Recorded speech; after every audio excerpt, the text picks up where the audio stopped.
ఆదికాండము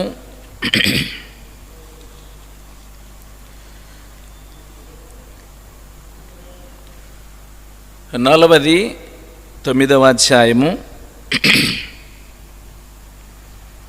22వ వచనాన్ని, ఆదికాండము 49వ అధ్యాయము 22వ వచనాన్ని మనమందరము కలిసి చదువుకుందాం. 49వ అధ్యాయం 22వ వచనం.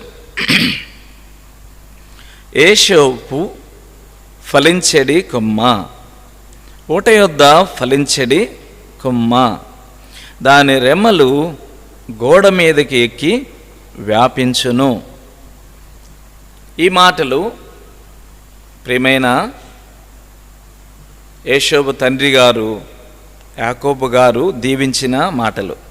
తర్వాత ద్వితోపదేశకాండం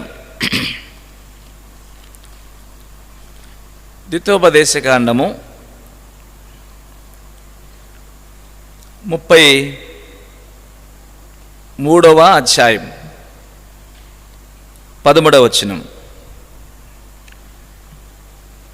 ఏషోబును గూర్చి ఇట్లనెను, ఆకాశ పరమార్థము వలన, మంచు వలన, క్రింద కృంగి ఉన్న అగాధ జలముల వలన, సూర్యుని వలన కలుగు ఫలములోని శ్రేష్ఠ పదార్థముల వలన, చంద్రుడు పుట్టించు శ్రేష్ఠ పదార్థముల వలన, పురాతన పర్వతముల శ్రేష్ఠ పదార్థముల వలన, నిత్య పర్వతముల శ్రేష్ఠ పదార్థముల వలన, సంపూర్ణముగా ఫలించు భూమికి కలిగిన శ్రేష్ఠ పదార్థముల వలన యెహోవా అతని భూమిని దీవించును.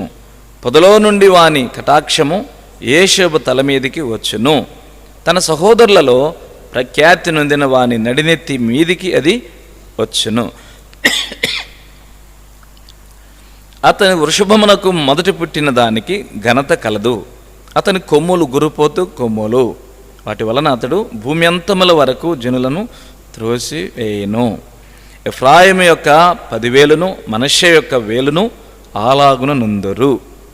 ఇది దైవజనుడైన మోషే ఏషోబును దీవించిన విధానం. ఇందాక తండ్రి దీవించిన విధము, ఇక్కడేమో దైవజనులు దైవ సేవకులు దీవించిన విధానం. ఇప్పుడు మనము చిన్న ప్రార్థన చేసుకుని దేవుని యొక్క వాక్యాన్ని వింటాం. ప్రార్థన.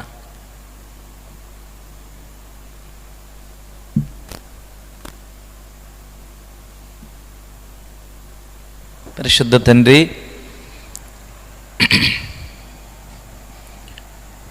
సియోను ప్రార్థనా మందిరం బిడ్డలతో, యవనులతో, తండ్రి ఆన్లైన్లో ఉన్న బిడ్డలతో మీ పరిశుద్ధ సన్నిధిని కోరుతూ రక్తప్రోక్షణ కోరుతున్నాను.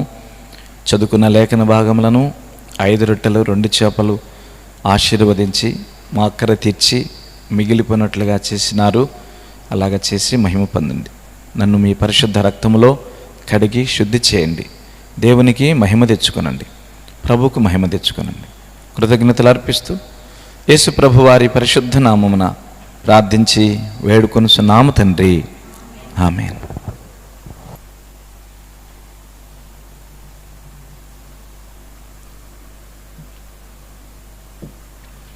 ఈరోజు దైవ బిడ్డ అయిన ఏషోబును గుర్చిన కొన్ని సంగతులను ఈరోజు ఈ వాక్య పరిచర్యలో పంచుకొనడానికి ప్రభు నాకు ఇచ్చిన భారాన్ని మీ మధ్యకు తీసుకుని వస్తూ ఉంటున్నాను. ఆదికాండము 30వ అధ్యాయము, ఆదికాండం 30వ అధ్యాయము 22వ వచనము, 23వ వచనం, 24వ వచనం. 30వ అధ్యాయము 22. దేవుడు రాహేలును జ్ఞాపకం చేసుకుని ఆమె మనవి విని ఆమె గర్భము తెరిచెను. రాహేలు ప్రార్థన ద్వారా దేవుడు మొట్టమొదటిగా ఏషోబును ప్రసాదించినాడు. ప్రసాదించినప్పుడు ఆమె ఏమంటుందో చూడండి. 23వ వచనం. అప్పుడు ఆమె గర్భవతి అయి కుమారుని కని దేవుడు నా నింద తొలగించిననుకొనెను. దేవుడు నా నింద తొలగించిననుకొనెను. తర్వాత మరియు ఆమె యెహోవా మరి ఒక కుమారుని నాకు దయచేయును గాక అనుకుని అతనికి యేషోబు అను పేరు పెట్టాను. ఈ రెండు సంగతులను ఈరోజు ఈ యూత్ మీటింగ్ సమయంలో మనం తెలుసుకోవడానికి ప్రయత్నం చేద్దాం. మొదటిది, ఆదికాండం 30వ అధ్యాయంలో యేషోబును గర్భం ధరించటానికి రాహేలు ప్రార్థన అనేది మొదటి విషయం మనం గుర్తు చేసుకున్నాం 22వ వచనంలో. 23లో యేషోబును కనిన తర్వాత ఆమె అంటుంది, దేవుడు నా నింద తొలగించిననుకుని యేషోబు అని పేరు పెట్టాను. యేషోబు అని అంటే ఆమె అంటుంది, నా నింద తొలగిపోయాను. వాస్తవానికి అప్పటి వరకు కూడా బిడ్డలు లేరు గనక నిందించబడుచు ఉన్న బిడ్డ రాహేలు. ఎప్పుడైతే యేషోబు గర్భాన పడటం జరిగిందో, డెలివరీ అవ్వటం జరిగిందో, చక్కగా ఆమెకున్న నింద ఇప్పుడు దాకా గొడ్రాలు అనే ఆ నింద ఇక లేదు. యేషోబును కనిన తర్వాత నింద తొలగిపోయినది. దానికి తెలుగు బైబిల్లో ఆమె పెట్టుకున్న పేరు నా నింద తొలగించినాడు. యేషోబు ద్వారా నా నింద తొలగిపోయినది కనుక నింద తొలగించువాడు. రిప్రోచ్ అంటే నిందించబడటం. టేకెన్ అవే మై రిప్రోచ్, నా నింద తొలగించినవాడు. టేకెన్ అవే, నా నింద తీసివేసినవాడు, నింద నుంచి నన్ను విడుదల చేసినవాడు అన్నట్లుగా టేకెన్ అవే అని చెప్పి ఆమె తెలుగులోనేమో నా నింద తొలగించను, ఇంగ్లీష్లోకి వస్తలకి రిప్రోచ్ అనగా నా నింద టేకెన్ అవే తీసివేసినవాడు. మొదటి భాగంలో టేకెన్ అవే ఉంటుంది. రెండవది 24వ వచనం ఉంటుంది, ఆమె మరి ఒక కుమారుని నాకు దయచేయును అనుకుని అతనికి యేషోబు యాడు, ఇతనిలో నుంచి ఇంకొకడు వస్తాడు. అంటే కలుపువాడు, ఒకటేమో తీసివేయువాడు, ఇంకొక పేరేమో కలుపువాడు. కనుక రెండు పేర్లు ఒక్క యేషోబుకి ఆమె పెట్టింది.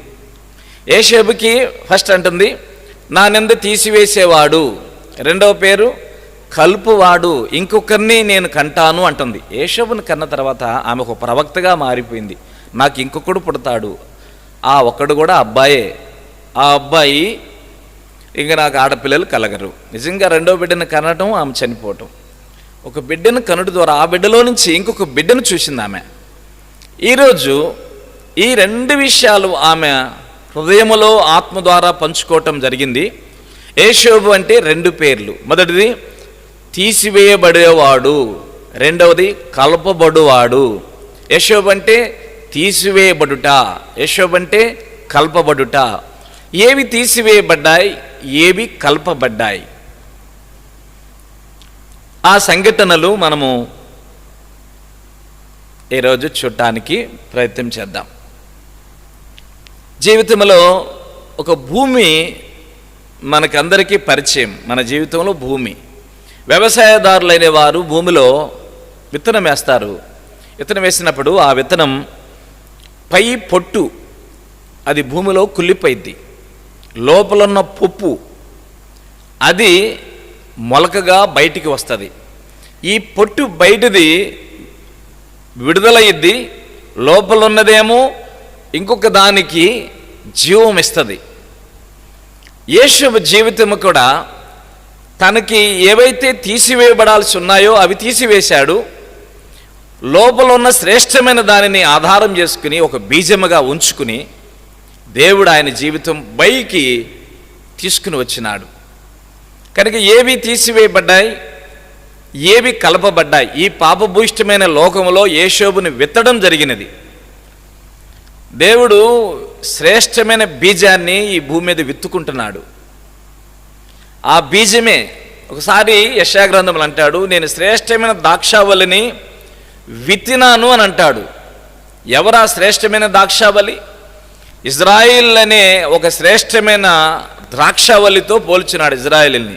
వాళ్ళని భూమిలో విత్తుకుంటున్నాడు.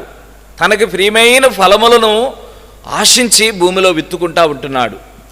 శ్రేష్టమైన ఫలములను ఆశించి దేవుడు ఈ రోజుల్లో కూడా మనల్ని రక్షించుకుని విత్తుకుంటున్నాడు ఈ భూమి మీద. కారణం ఏంటంటే మనం శ్రేష్టమైన ఫలములు ఫలించే బిడ్డలు కావాలని. మొట్టమొదటిగా ఏమేమి దేవుడు యోసేపు జీవితంలోంచి తీసివేయడం జరిగిందో ఒక 5 విషయాలను మీకు చూపించడం జరుగుతున్నది. మొట్టమొదటి విషయం, పరిశుద్ధ గ్రంథమైన బైబిల్లోంచి ఆదికాండము 37వ అధ్యాయము 3వ వచనం. మరియు యోసేపు ఇశ్రాయేలు వృద్ధాప్యమందు పుట్టిన కుమారుడు గనుక తన కుమారు అందరికంటే ఎక్కువగా అతన్ని ప్రేమించి అతని కొరకు విచిత్రమైన నిలువటంగి కుట్టించెను. శ్రేష్టమైన ప్రేమ, తండ్రి ప్రేమ నోచుకుంటా ఉన్న బిడ్డ యోసేపు ఇప్పుడు అన్నలు ఏం చేసినారంటే, ఇతడు కలలుగనేవాడు, ఇతడు మూలకాన మనకెప్పుడు శోధన వస్తుంది, మన తప్పులన్నీ తీసుకెళ్ళి తండ్రికి చెప్తున్నాడు, ఇతన్ని మన జీవితం నుంచి తొలగించుకోవాలని చెప్పి వాళ్ళు ఏం చేసినారంటే యోసేపును తండ్రికి ఎడం చేసినారు. ఫస్ట్ యోసేపు టేకెన్ అవే అనే పదానికి, తీసివేయబడుట అనే పదానికి తండ్రి ప్రేమను దేవుడు దూరం చేసినాడు. అది మొట్టమొదటిది. తండ్రి ప్రేమను ఎడం చేసినాడు. రెండో విషయానికి వస్తున్నాం. పరిశుద్ధ గ్రంథమైన బైబిల్లోంచి ఆదికాండం 37వ అధ్యాయం 28వ వచనం. మిద్యానీయులైన వర్తకులు ఆ మీదికి వెళ్ళుచుండగా వారు ఆ గుంటలో నుండి యోసేపును పైకి తీసి ఆ ఇష్మాయేలీయులకు 20 తులముల వెండికి అతను అమ్మివేసిరి. వారు యోసేపును ఐగుప్తునకు తీసుకుని పోయిరి. యోసేపు సొంత అన్నలు, వదినలు, పిల్లలు కనుక రెండవదిగా సహోదరుల ప్రేమ నుంచి ఆయన దూరం చేయబడ్డాడు. తండ్రి ప్రేమ పోగొట్టుకున్నాడు. సహోదరుల ప్రేమ నుంచి కూడా ఆయన దూరం అయిపోయినాడు. సహోదరులతో వాళ్ళంతా ద్వేషభావం చూపిస్తున్నా కానీ తమ్ముడు కనుక చాలా సన్నిహితంగా ఉంటావు, సంతోషంగా అన్నలతో గడపడానికి బహుగా ఇష్టపడేవాడు. ఒక ఫ్యామిలీలో అలాగా అన్నదమ్ముల మధ్య ఉన్న బాంధవ్యం అనేది చిన్నపిల్లలలోంచి మనము చూస్తూ ఉండగలం. ఇది రెండవది. తండ్రి ప్రేమ నుంచి దూరమైనాడు, సహోదరుల ప్రేమ నుంచి కూడా దూరం అయిపోయినాడు. మూడవది, పరిశుద్ధ గ్రంథమైన బైబిల్లోంచి ఆదికాండం 39వ అధ్యాయము 1వ వచనం. యోసేపును ఐగుప్తునకు తీసుకుని వచ్చినప్పుడు ఫరో యొక్క ఉద్యోగస్తుడు, రాజ సంరక్షక సేనాధిపతియునైన పొతిఫెరను ఒక ఐగుప్తీయుడు అక్కడికి అతన్ని తీసుకుని వచ్చిన ఇష్మాయేలీయుల వద్ద అతన్ని కొనెను. కనుక ఇప్పుడు పొతిఫెర అనే వ్యక్తి యోసేపును కొనడం జరిగినది. అనగా ఎట్లా కొనుక్కున్నాడంటే బానిసగా ఉండడానికి, దాసుడు అనే పదం కూడా కాదు, బానిసగా ఉండడానికి కొనుక్కున్నాడు. కానీ యోసేపు పొతిఫెరకి బానిస. ఆ రోజుల్లోనంటే ఆ బానిసలకి స్వేచ్ఛ ఉండేది కాదు అని వ్రాయబడి ఉన్నది. స్వేచ్ఛ ఉండేది కాదు అంటే ఒకవేళ ఈ బానిసను చంపినా కానీ అడగగలిగే గవర్నమెంట్ కూడా లేదు. అంటే అంతగా తన యొక్క హక్కులను కోల్పోయినవాడు అని అర్థం.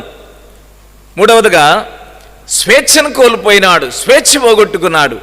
తండ్రి ఇంట్లో ఉంటే ఎలా ఉండేది? ఏ ప్రాంతంలోనే కూర్చోవచ్చు, ఆ ఇంటి వాతావరణంలో కాసేపు నిద్రపోవచ్చు, తండ్రితో కాసేపు గడపవచ్చు, అన్నలతో కాసేపు గడపవచ్చు, అలాగనే వదినమ్మలతో గడపవచ్చు, వాళ్ళ పిల్లలతో గడపవచ్చు. ఎంత స్వేచ్ఛగా సంతోషంగా ఉండే ప్రాంతం అది. ఇప్పుడు ఆ స్వేచ్ఛ పోగొట్టుకున్నాడు. ఎక్కడ పడితే అక్కడ పోవటానికి వీల్లేదు, ఎవరితో మాట్లాడటానికి వీల్లేదు. ఒక బానిస అనగా స్వేచ్ఛను కోల్పోయినాడు. నాలుగో విషయము, ఆదికాండం 39వ అధ్యాయము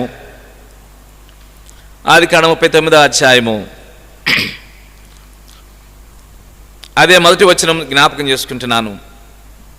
సౌకర్యాలను కోల్పోయినాడు. ఎన్నో సౌకర్యాలు వారి ఇంట్లో యోసేపుకు ఉండేవి. అత్యంత ప్రియమైన 11వ బిడ్డ యాకోబుకి, అది కూడా రాహేలుకి ఇష్టమైన బిడ్డ, రాహేలు ద్వారా కలిగిన బిడ్డ. కనుక ఎంత సంతోషకరమైన సౌకర్యాలను ఆ గృహంలో అనుభవించాడో ఇప్పుడు కంజెక్టెడ్ అయిపోయింది, అంత పరిమితి. కనుక సౌకర్యాలను కోల్పోయినాడు. 4 విషయాలు జ్ఞాపకం చేస్తున్నాం.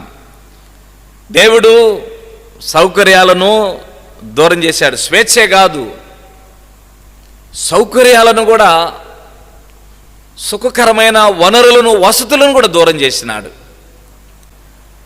5వది 39వ అధ్యాయం ఆదికాండము 14వ వచనం.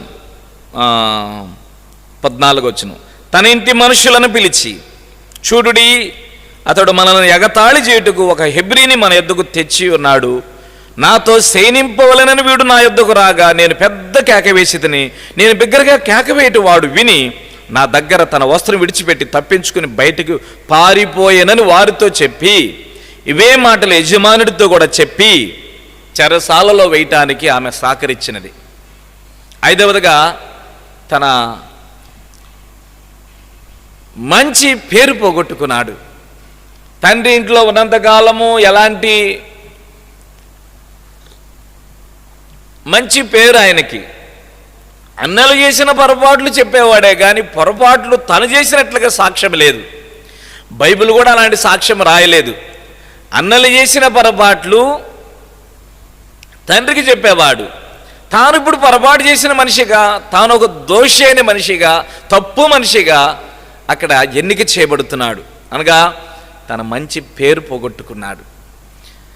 5 విషయాలు మరొకసారి జ్ఞాపకం చేస్తున్నాను. ప్రభునందు ప్రియమైన బిడ్డలారా,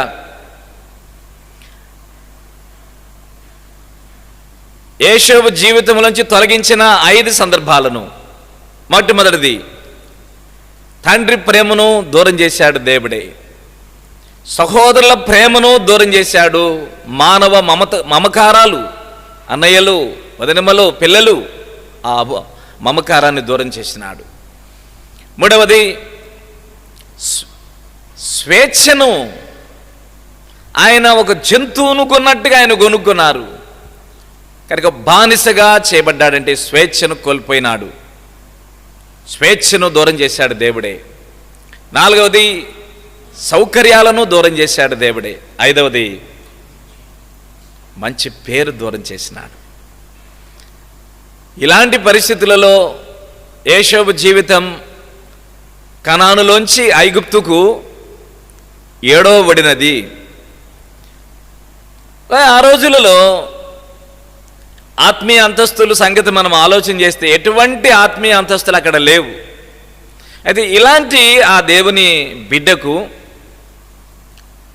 దేవుడు మరలా కలిపినవి ఏమిటో ఒక 5 సంగతులు మళ్ళా చూద్దాం. ఏం దేవుడు కలిపాడు యోసేపుకి? యోసేపుకి కలిపిన విషయాలు ఒక 5 విషయాలు మనం తెలుసుకుందాం. దానికన్నా ముందుగా ఆ రోజుల్లో యోసేపుకి పరిశుద్ధ గ్రంథం బైబిల్ లేదు, ఒకటి. రెండవది, ఆ రోజుల్లో యోసేపుకి ఆధ్యాత్మిక సంఘము లేదు. మూడవది, ఆ రోజుల్లో దేవుని సేవకులు లేరు. బుద్ధి చెప్పేవారు, పోషించేవారు, ఉపదేశించేవారు, ఇలా ఉండాలి ఇలా ఉండాలని హెచ్చరించేవారు, సన్మార్గం నడిపించేవారు లేరు. 4వది, ఆ రోజుల్లో విశ్వాసుల సమూహము లేరు, విశ్వాసులు లేరు. 5వది, ఆ రోజుల్లో అంటే యోసేపు ఉన్న ఆ పరిస్థితులలో, ఆ రోజులలో ఏ చిన్న సంఘ ప్రార్థన లేదు, స్పెషల్ మీటింగ్లు లేవు, వాక్య కూడికలు లేవు, ఎనీ మీటింగ్స్ లేవు, అనగా ఆత్మీయమైన కూడికలే లేవు. ఈ 5 లేని కాలములో ఎలా సమకూర్చబడ్డాడు ఆయన? దేవుడు ఎలాగా ఆ శ్రేష్టమైనవి ఆయనకి ఇవ్వగలిగినాడు? వాళ్ళొకసారి జ్ఞాపకం చేస్తాను. పరిశుద్ధ గ్రంథము లేని కాలం, పరిశుద్ధ సంఘము లేని కాలం, పరిశుద్ధ సేవకులు లేని కాలం, పరిశుద్ధ ప్రజలు లేని కాలం, పరిశుద్ధ కుడికిలు లేని కాలం. అర్థమైందా అండి? ఇలాంటి కాలాన్ని ఆయన తిరిగి శ్రేష్టమైనవి ఎలాగా ఆయన జీవితానికి తోడు చేయగలిగినాడు దేవుడు. ఈ రోజుల్లో మనకి ఇవన్నీ కోకొల్లలు ఉన్నాయి. గ్రంథాలు ఆ ఇంటికి ఎంతమంది పిల్లలు ఉంటే ఒక్కొక్కడికి దగ్గర దగ్గర 2 బైబిళ్ళు ఉన్నాయి ఈ రోజుల్లో. ఒక బైబిల్ అంటే తప్పక ఉండిద్ది. తర్వాత సేవకులు ఎంతోమంది ఉన్నారు ఈ రోజుల్లో. తర్వాత విశ్వాసుల సమూహం ఉన్నది, సంఘాలు ఉన్నాయి చాలా ఈ రోజుల్లో. ఈ కరోనా కాలంలో ఇలాగ మనము కూడుకునే అవకాశం లేకపోతే ఎక్కడి నుంచో లైవ్ తీసుకుని చక్కగా ఇంట్లోనే కూర్చుని ఆత్మీయమైన కూడికలు కలిగి ఉంటున్నాం. కనుక ఆ కాలంతో పోల్చుకుంటే ఆయన శ్రేష్టమైనవి తోడు చేసుకోవడానికి ఈ రోజులతో పోల్చుకుంటే ఆ కాలంతో ఆయనకి ఏమి లేని కాలంలో ఎన్నో వనరులను దేవుడు ఆయనకు తోడు చేశాడు. ఇన్ని ఆత్మీయ వనరులు ఉన్నా కానీ ఆత్మ సంబంధమైన తోడు చేసుకోలేని కాలంలో మనం ఇప్పుడు ఉంటున్నాం. కొన్ని మన జీవితాల నుంచి తొలగించేది మనల్ని నిరుత్సాహపరచడానికి కాదు, మనల్ని కృంగదీయటానికి కాదు అనే సంగతి మనం తెలుసుకోవాలని ప్రియమైన యవనులందరికీ కూడా జ్ఞాపకం చేస్తున్నాను. మీ జీవితాలలో మీకేమన్నా దూరమై ఉంటే, ఒకవేళ యోసేపుకి నిజముగా తల్లి దూరమైంది, నిజముగా తండ్రి దూరమైనాడు, నీకు తల్లి ఉండి కూడా తల్లి ప్రేమకు దూరమై ఉండొచ్చు, నీకు తండ్రి ఉండి కూడా తండ్రి ప్రేమకు దూరమై ఉండొచ్చు, అన్నలు నీతో ఉండి కూడా అన్నల ప్రేమకు దూరమై ఉండొచ్చు, వదినలు నీతో ఉండి కూడా వదినల ప్రేమకు దూరమై ఉండొచ్చు, నాన్న వాళ్ళు ఎంతోమంది నీతో ఉండి కూడా ఆ ప్రేమ అభిమానాలకు దూరమై ఉండొచ్చు. ఇంట్లో అన్నీ ఉన్నాయి, ఏ వస్తువులు లేని, ఏ వస్తువును కూడా అనుభవించలేని పరిస్థితుల్లో నువ్వు ఉండొచ్చు. ఇంట్లో రాజకుమారుడిలాగా నువ్వు పెద్ద కుమారుడువో రెండో కుమారుడు కావచ్చు, కానీ ఇంట్లో ఒక బానిసలాగా నువ్వు ఉండొచ్చు స్వేచ్ఛ లేని పరిస్థితులలో. చివరికి ఎంతో మంచిగా జీవితాన్ని కొనసాగించుకుంటా ఉంటే కనబడకుండా నీకు అన్ని చెడ్డ పేర్లే రావచ్చు. దేవుడు ఎన్ని అనుమతి ఇచ్చేది నష్టపరచడానికి కాదు, కృంగదీయడానికి కాదు, బలహీనపరచడానికి కాదు. ఎన్ని అనుభవాల్లో కూడా ఒకవేళ మీలో ఎవరైనా వెళుతుంటే దేవుడు ఇంకొకటి ఇవ్వటానికే కానీ లోటు చేయటానికి కాదు. భూమిలో నాటిన ఆ పై పొట్టు తీసివేసేది నువ్వు శ్రేష్టమైన ఒక మొక్కవు కావడానికి. ఆ పప్పులో నుంచి శ్రేష్టమైన చక్కని మొక్క వచ్చి అది మంచి వృక్షం అయిపోయి ఎంతోమందికి ఫలములిచ్చి నీడనిచ్చి ఆ చెట్టు నీడలో ఎంతోమంది సేద తీర్చబడటానికే కానీ నష్టం కొరకు కాదు. కనుక ఈ విషయాలు బాగా జ్ఞాపకం చేసుకుని, ఏమన్నా మీ జీవితాల్లోంచి దేవుడు దూరం చేసి ఉంటే, ఏమైనా మీ జీవితాల్లోంచి ఎడమ చేసి ఉంటే, అన్నీ ఉన్నట్లుగానే ఉన్నాయి కానీ యేషోబైతే రియాలిటీగా అన్నీ దూరమే, కానీ మనకు అన్నీ రియల్గా పక్కనే ఉన్నట్టున్నాయి, కానీ ఏమి ఉపయోగం లేకుండా యేషోబు కంటే దయనీయమైన పరిస్థితులు ఉండొచ్చు. ఎందుకు అనంటే ఇందుకోసమే, ఈ నీకు తోడు చేయటానికి. ఏమిటది? మస్ట్ది 37వ అధ్యాయం ఆదికాండం 9వ వచనం 10వ వచనం. మొట్టమొదటిది, కనాను దేశములో ఉన్నాడు, తండ్రితో ఉన్నాడు, అన్నలతో ఉన్నాడు, తమ్ముడైన బెన్యామీనుతో ఉన్నాడు, వదినలతో ఉన్నారు, పిల్లలతో ఉన్నాడు. అయితే శ్రేష్టమైనది ఏమిటి తెలిసిన 9-10 వచనాలలో కలలు కంటున్నాడు. ఆ కలల్లో శ్రేష్టమైన మాట ఏమిటంటే, కానాను దేశములో దేవుడు తోడుగా ఉన్నాడు. గుర్తుపెట్టుకోండి, దేవుడు కొన్ని మన జీవితాల నుంచి తొలగించేది దేనికంటే తెలుసునా అండి? ఈ తొలగిపోయిన విషయాలన్నీ కూడా భౌతిక విషయాలే. తండ్రి ప్రేమ, అన్నల ప్రేమ, వదినల ప్రేమ, స్వేచ్ఛ, అలాగనే సౌకర్యాలు, అలాగనే చెడ్డ పేరు, ఇవన్నీ భౌతిక సంబంధమైనవే.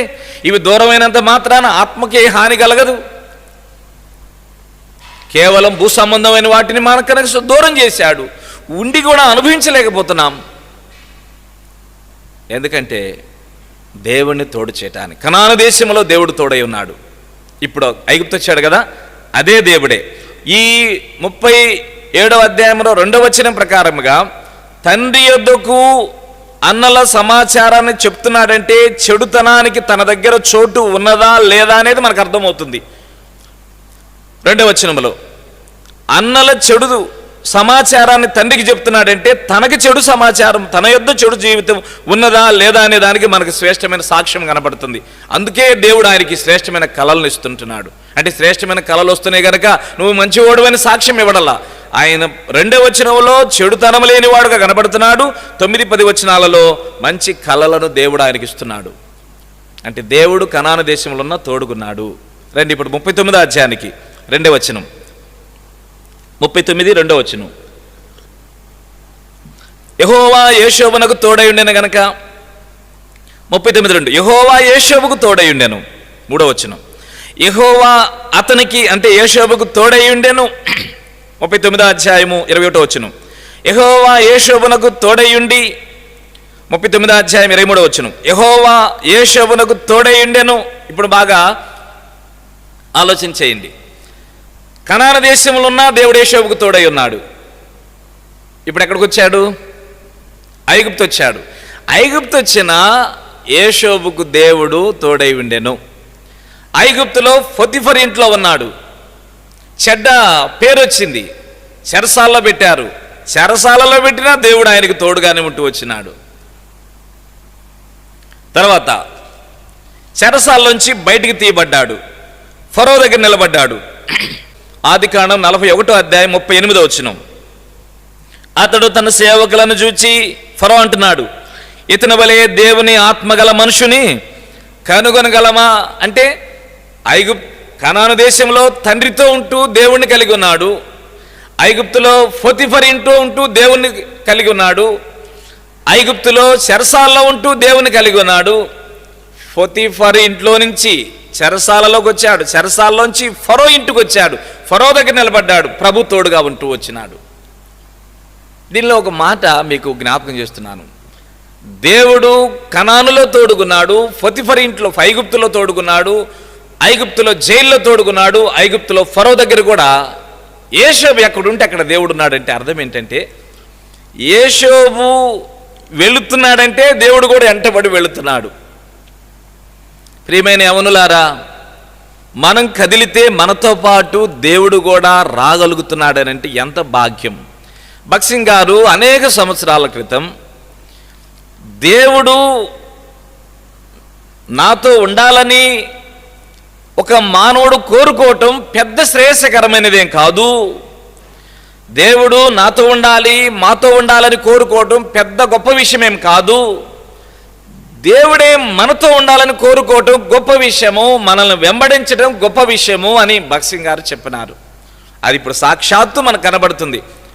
కనాను దేశంలో యోషేబుతో ఉన్న దేవుడే కానాను దాటి ఐగుప్తు వస్తుంటే దేవుడు వెంటబడి వచ్చినాడు. అదే మాట అక్కడ ఉంది. మీరు ఒకసారి చదివితే యోషేబుకు యెహోవా తోడై ఉండెను అంటే యోషేబు కదులుతుంటే ఎవరు కదులుతున్నారు? దేవుడు కూడా కదులుతున్నాడు. ఎప్పుడు కదులుతాడు దేవుడు? ఆ మనిషితో నడవాలి, ఆ మనిషితో కూర్చోవాలి, ఆ మనిషితో నిద్రపోవాలి, పనుకోవాలి. ఆ ఆశ దేవుడికి కలుగుతుందంటే ఎందుకు కలుగుతున్నది? ఒకసారి ఆమోసు పుస్తకం 3వ అధ్యాయం, ఆమోసు 3వ అధ్యాయం 3వ వచనం. సమ్మతింపకుండా ఇద్దరు కూడి నడుతురా అంటే అతని జీవితంలో శ్రేష్టమైనది ఏదో ఉంటే తప్ప సమ్మతి పడరు. దేవుడు ఆయన ఎంటబడుతున్నాడంటే అతని జీవితాన్ని సమ్మతిచ్చాడు దేవుడు. ఒకసారి యోహాను సువార్త కూడా రావాలి. యోషేబు జీవితంలో ఏదో శ్రేష్టమైనది ఉన్నది, అందుకనే దేవుడు వెంబడించినాడు యోషేబును. యోహాను సువార్త 8వ అధ్యాయం 29వ వచనం. యోహాను సువార్త 8:29. నన్ను పంపినవాడు నాకు తోడై ఉన్నాడు, ఆయనకి ఇష్టమైన కార్యం నేను ఎల్లప్పుడూ చేయదును గనక ఆయన నన్ను ఒంటరిగా విడిచిపెట్టలేదు. ఆయనకి ఇష్టమైన కార్యం నేను ఎల్లప్పుడూ చేయదును గనక ఆయన నన్ను ఒంటరిగా విడిచిపెట్టలేదు. యోషేబుకు కానానులో తోడుకున్నాడు, యోషేబుకు ఐగుప్తులో తోడుకున్నాడు, పొతిఫర్ ఇంట్లో, యోషేబుకు చెరసాలలో తోడుకున్నాడు, యోషేబుకు ఫరో ఇంటికి వచ్చినా తోడుకున్నాడు. ఎల్లప్పుడూ తోడుకుంటున్నాడు, ఒంటరిగా విడిచిపెడతలా. ఇష్టమైన కార్యం ఏదో ఉన్నది. ఏంటా కార్యం? ఆదికాండం 39వ అధ్యాయం 9వ వచనం. ఏమిటా కార్యం? దేవుడు సమ్మతించిన కార్యం ఏంటి, దేవుడికి ఇష్టమైన కార్యం ఏంటి యోషేబు చేయగలిగింది. అందుకని తోడుకుంటూ వచ్చినాడు. 39వ అధ్యాయం 9వ వచనం. ఒకరోజు ఇంట్లో ఎవరు లేని కాలంలో ఎప్పుడు మాట్లాడుతూ ఉండేది ఆ పోతిఫర్ భార్య, ఎప్పుడు మాట్లాడుతుండేది, కానీ ఇష్టపడేవాడు కాదు, ఆ మాటలకి జవాబు ఇవ్వడానికి ఇష్టపడేవాడు కూడా కాదు. 39:10 చదువుతున్నాను. దినదినము ఆమె యోషేబుతో మాట్లాడుచుండెను గాని, అంటే యోషేబుతో మాట్లాడుతున్నా గాని అతడు ఆమెతో మాట్లాడుటకైనను శయనించుటకైనను ఉండుటకైనను మాట విన్నవాడు కాడు. తర్వాత ముందుకు వస్తున్నా 9వ వచనం. నీవు అతని భార్యమైనందున నేను తప్ప మరి దేని నాకు అప్పగించలేదమ్మా, కాబట్టి నేనెట్లు ఎంత ఘోరమైన దుష్కార్యం చేసి దేవునికి విరోధముగా పాపము కట్టుకుందును. బైబిల్ లేని కాలములో, సంఘం లేని కాలములో, విశ్వాసం లేని కాలములో, సేవకులు లేని కాలములో, ఎనీ మీటింగ్స్ లేని కాలములో అంటున్నాడు. 3 విషయాలు ఇక్కడ చెప్తున్నాడు.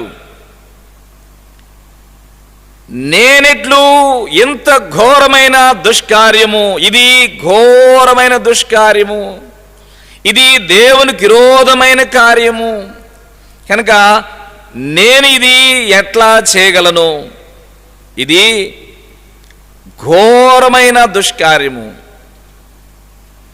ఇది ఘోరమైనది, దేవునికి విరోధమైనది, నేను ఎలా చేయగలను. ఈరోజు కానీ ఈ తలంపు సంఘాలున్నా మనకు రావడల్లా, సేవకులున్నా రావడల్లా, బైబిల్ ఉన్నా రావడల్లా, సకల విధములైన మీటింగ్స్ ఉన్నాయి, వాక్యము పుట్టల పుట్టల పుట్టల పుట్టల వాక్యం మనకు అందుతున్నది, కానీ పరిశుద్ధంగా బ్రతకాలనే భారం మనకి రావడల్లా. సంఘాలు లేవు, గ్రంథం లేదు, సేవకులు లేరు, విశ్వాసం లేరు, మీటింగ్స్ లేవు. ఆ కాలంలో దేవుడు భయం ఆయనని వెంటబడుతున్నది. అంటాడు, ఇది ఘోరమైనది, ఇది దేవునికి విరోధమైనది. హౌ కెన్ ఐ అంటే నేనెట్లు చేయగలను, నేను ఒక దేవుని బిడ్డని, నేను ఒక పరిశుద్ధమైన దేవుని బిడ్డని, నేనెట్లు ఇది చేయగలను, ఇది ఘోరమైన దుష్కార్యము, ఇది తప్పనే సంగతి ఆ రోజుల్లో ఆయనకి ఎలా తెలుసు? బైబిల్ లేని కాలంలో ఇది ఘోరమైన దుష్కార్యమని ఎలా తెలుసు? మిమ్మల్ని అడుగుతున్నాను, ఎలా తెలుసు? ఇది ఘోరమైన దుష్కార్యమని బైబిల్ లేని కాలంలో ఎలా తెలుసు? మిమ్మల్ని అడుగుతున్నాను, ఎలా తెలుసు? పరిశుద్ధాత్మ వలన తప్ప వేరే ఛాన్సే లేదు. చదువు లేకపోయినా బాధపడద్దు ప్రియమైన యవనులారా. పరిశుద్ధాత్మ దేవుడు మనలో ఉండగలిగే ఆ వాతావరణాన్ని మనం సృష్టించుకోగలిగితే, ఆ వాతావరణంలో బ్రతకగలిగితే, పెరగగలిగితే దేవుడు ఎందుకు విడిచిపెడతాడు? కనుక బైబిల్ లేదు, సేవకులు లేరు, సంఘాలు లేవు, విశ్వాసం లేరు, మీటింగ్స్ లేరు, కానీ పరిశుద్ధాత్మ దేవుడు మాత్రం ఆయనతో ఉన్నాడు. కనుక ఆదియందు దేవుడు ఉన్నాడు, ఆ ఉన్న దేవుడు ఆదియందు పలికినాడు. కనుక దేవుని ఆత్మ ఫస్ట్, నెక్స్ట్ వాక్కు. మనం సజీవంగా ఉన్నాం కనుక మాట్లాడగలుగుతున్నాం. కనుక ప్రియమైన యవనులారా, పరిశుద్ధ జీవితాన్ని కాపాడుకోండి, దేవుడు మీ వెంటనే వస్తాడు. ఈరోజు మీరు కదిలితే, ఒకరోజు జేసీ రావు అంకుల్ గారు వాక్యం చెప్తూ ఉన్నాడు. వాక్యం చెప్తూ ఉంటే ఒక యవనుడు లేచిపోతున్నాడు బయటికి. లేచిపోతుంటే, అబ్బాయి పోతే పోయావు కానీ సెల్ ఫోన్ ఆడు పెట్టిపోయా అన్నాడంట. లేచి వెళ్తే వెళ్ళావు కానీ సెల్ ఫోన్ ఆడు పెట్టిపో అన్నాడంట. ఆడు పోతుంది, సెల్ ఫోన్ ఎవరో ఫోన్ చేసినారు, తీసుకుని వెళ్ళిపోతున్నాడు. ఈ రోజుల్లో, ఆ రోజుల్లో యోషేబు కనానులో ఉంటే దేవుడు తోడై ఉన్నాడు, ఐగుప్తులో ఉంటే దేవుడు తోడై ఉన్నాడు, జైల్లో ఉంటే దేవుడు తోడై ఉన్నాడు, పొతిఫర్ ఇంట్లో ఉన్న దేవుడు తోడై ఉన్నాడు. ఈ రోజుల్లో మనకి దేవుడి కంటే ఎక్కువగా ఎక్కడికి వెళ్ళినా సరే ఫోన్ మాత్రం మన అమ్మటి ఉండదు. బైబిల్ అయినా మన అమ్మటి ఉండదు, కానీ సెల్ ఫోన్ మాత్రం తప్పగా మన అమ్మటి ఉండాల్సిందే, మనతో ఉండాల్సిందే. మంచిదే, సెల్ ఫోన్ ఉండడం ద్వారా పాపమేం కాదు, కానీ పరిశుద్ధ జీవితాన్ని మించి దేనిని కూడా ప్రేమించిన స్థాయిలోకి రా, దేవుడు నీతోనే ఉంటాడు. దేవుడితో మనతో ఉంటే ఆశీర్వాదాలు ఏమిటి? కొలస్సీ 2వ అధ్యాయం 3వ వచనం. ఇక దేవుడు మనతో ఉంటే ఏమి కొదవ? ఏమన్నా కొదవా? కొలసి 2వ అధ్యాయం 3వ వచనం. కొలసి 2వ అధ్యాయం 3వ వచనం. బుద్ధి జ్ఞానం సర్వసంపదలు క్రీస్తునందు గుప్తములై ఉన్నవి. క్రీస్తు మనతో ఉంటే, దేవుడు మనతో ఉంటే బుద్ధి జ్ఞానము సర్వ సంపదలు. కనుక అందుకనే సొలొమోను నీకేం కావాలి కోరుకో అంటే, నాకు జ్ఞానం కావాలి అని కోరుకున్నాడు. అంటే జ్ఞానమయ్యున్న క్రీస్తును కోరుకున్నాడు. 1 కొరింథీ 1వ అధ్యాయం 21లో క్రీస్తు దేవుని జ్ఞానమును దేవుని శక్తి అయ్యున్నాడు అని రాయబడి ఉన్నది. క్రీస్తు దేవుని జ్ఞానము దేవుని శక్తి. పరిశుద్ధ జీవితాన్ని కాపాడుకోండి. ప్రభువా, నేను రహస్య పాపినయ్యా, బహిరంగ పాపిని, నా పొరపాట్లు క్షమించయ్యా, నా ద్రోహాలు, నా మోసాలు, నా పొరపాట్లు, తల్లిని తండ్రిని అన్నలు తమ్ముళ్ళు చెల్లెళ్ళు, నాకు తెలిసిన వాళ్ళను, నా శ్రేయభిలాషులను, నా స్నేహితులను నేను మోసం చేయని వ్యక్తులు లేరయ్యా, నన్ను క్షమించు, నన్ను క్షమించు, నన్ను క్షమించని క్షమాపణ కోరుకో. నేను క్షమిస్తాడు దేవుడు. దేవుని వాక్యం మీకు చెప్పే, నేను 1995వ సంవత్సరం మే నెల 4వ తేదీన ఆంధ్ర యూనివర్సిటీలో నేను చదువుకునే రోజులలో నా హాస్టల్ శాతవాహన, నా రూమ్ నెంబర్ 186, విశాఖపట్నం శాలేములో నేను VBSలో నేను దేవుని వాక్యం విన్నాను. యేసుప్రభు వారికి నా జీవితం ఇచ్చినాను. నా పాపాలన్నీ కూడా క్షమాపణ కోరుకున్నాను. 95వ సంవత్సరం మే నెల 4వ తేదీ రాత్రి వేళ టెర్రస్ పైన 3వ అంతస్తు బిల్డింగ్ పైన ముఖాళ్ళ మీదకి వచ్చి నా జన్మదోషం కర్మదోషాన్ని ఒప్పుకున్నాను. ఆ రోజు దేవుడు నాతో ఉండటం ఆరంభించాడు. ఈ రోజు వరకు నాతో ఉన్నాడు. ఆ రోజు నేను పాపాలు ఒప్పుకున్నప్పుడు నా వయసు 21, ఇప్పుడు 49కి వచ్చినాను. ఆ రోజు నాతో ఉండటం ఆరంభమైనాడు ఆ దేవుడు. ఈ రోజు వరకు నాతో ఉన్నాడు. నన్ను విడవలా ఎడపాయలా తోడుకుంటూ వచ్చినాడు. ఏం కారణం అంటే, ఏది తప్పో ఏది ఒప్పో వివరించడానికి పరిశుద్ధాత్మ దేవుడు తోడుకుంటూ వచ్చాడు. గ్రంథం కంటే పరిశుద్ధాత్మ దేవుడు విలువైన వాడు. ఎందుకంటే పరిశుద్ధాత్మ దేవుడు ఈ గ్రంథం రాసింది.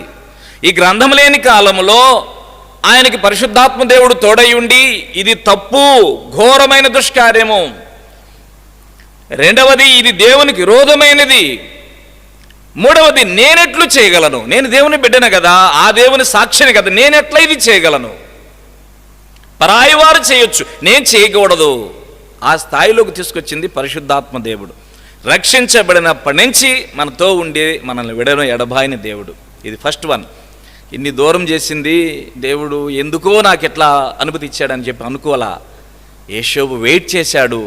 దేవుడు ఎప్పుడు కూడా ఆయనతో ఉండటం ఆరంభమైంది. కనుక యేషోబు అంటే సమ్మతిస్తాడు. యేషోబుతో ఎక్కడికైనా వెళ్ళడానికి. ఎందుకంటే యేషోబు కాని స్థలానికి వెళ్ళడు, ఇష్టం లేని స్థలాలకి, దేవుడికి విరోధమైన స్థలానికి వెళ్ళడు. కనుక యేషోబుతో వెళ్ళడానికి దేవుడికి ఇష్టం. కనుక ఇది మొదటిది. ఒక 5 విషయాలు తీసివేసింది, ఒక 5 విషయాలు కలపటానికి. ఒకటి కలిపాడు. ఫస్ట్ దేవుడే ఆయనతో తోడై ఉండడం జరిగినది. దేవుణ్ణే తమకి యేషోబుకి అప్పగించుకోవడం జరిగింది, అంకితం చేసుకోవడం జరిగింది. రెండవది, సెకండ్ వన్, ఏం కలిపాడు యేషోబుకి? దేవుని పరిశుద్ధ గ్రంథమైన బైబిల్లో ఈ సంఘటనలోకి వెళ్ళకముందు, ప్రియమైన యవనులారా, మీరు ఇంకా ఎవరైనా కానీ జన్మదోషాన్ని కర్మదోషం క్షమాపణ కోరుకోకుండా జీవితం కొనసాగిస్తుంటే, చర్చికి వస్తూ ఉంటే, దేవుడు మీతో ఉన్నాడో లేడో కన్ఫామ్ చేసుకోవాల్సిన అవసరం ఉన్నది. ప్రభువా, నీవు లేని జీవితం నాకొద్దు, నువ్వు నాతో ఉండాలి. నీవు లేని గడి నాకొద్దు, నువ్వు నాతో ఉండాలి. ప్రభును కోరుకో, శ్రేష్టమైన దేవుని కోరుకో. ఎన్నో ఆస్తులను అంతస్తులను నోరు తెరిచి మనం రిక్వెస్ట్ చేసుకుంటాం. అవేమీ అడగొద్దు. క్రీస్తు కావాలి అంతే. క్రీస్తుతో పాటు బుద్ధి జ్ఞానం సర్వసంపదలన్నీ లభిస్తాయి. ముందు క్రీస్తును కోరుకో చాలు. క్రీస్తుతో పాటు అన్ని నీతో పాటు వస్తాయి. యేషోబు కదిలాడు, దేవుడు కదిలాడు. ఏమైనా కానీ కొదవలేని స్థితిలోకి తీసుకెళ్ళాడు. సెకండ్ వన్, ఇంకా దోషాలు పాపములు ఒప్పుకోకుండా యవన కాలంలో కొనసాగుతుంటే, మనది కాదు భవిష్యత్తు, ప్రభు చేతిలో పెట్టు, నీ భవిష్యత్తు ఆయన చూసుకుంటాడు. మనది కాదు ముందు జీవితం, ప్రభు చేతిలో పెట్టు, ముందు జీవితం ఆయన చూసుకుంటాడు. ఈ కార్యం కొరకై దేవుడు సిలువలో శ్రమ అనుభవించాడు. నీ పాపాలు నా పాపాలు క్షమించడానికి, నీవు నేను పరిశుద్ధంగా ఉండడానికి ఆయన సిలువలో శ్రమ పడ్డాడు. మరణించి సమాధి చేయబడి తిరిగి లేచాడు. పరలోకములో ఉండి విజ్ఞాపన చేస్తుంటున్నాడు. ఈ సత్యం నమ్మితే నువ్వు దేవుణ్ణి తృణీకరించవు, కాలయాపన చేయవు. క్రీస్తును తోడు చేసుకురండి. దేవుడే తోడు చేశాడు. రెండవది ఏం తోడు చేశాడో చూడండి. పరిశుద్ధ గ్రంథమైన బైబిల్ నుంచి ఆదికాండము 39వ అధ్యాయము, ఆదికాండం 39వ అధ్యాయం 3వ వచనం.